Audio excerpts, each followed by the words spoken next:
Welcome, this video is a quick guide on how to manage app permissions on HONOR X7d.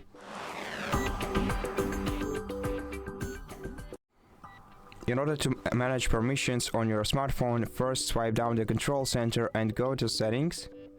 In settings you have to select the apps menu and open it. Now go to permission manager, and here you will have the list of different permission types.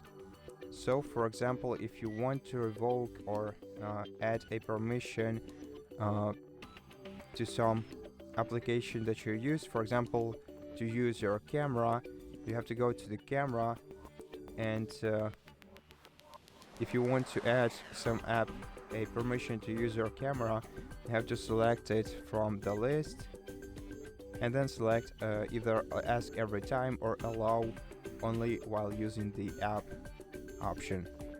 And if you want to revoke a permission, you have to select an app that has either a partial or full permission to use your device's camera in this case, and then change it to don't allow.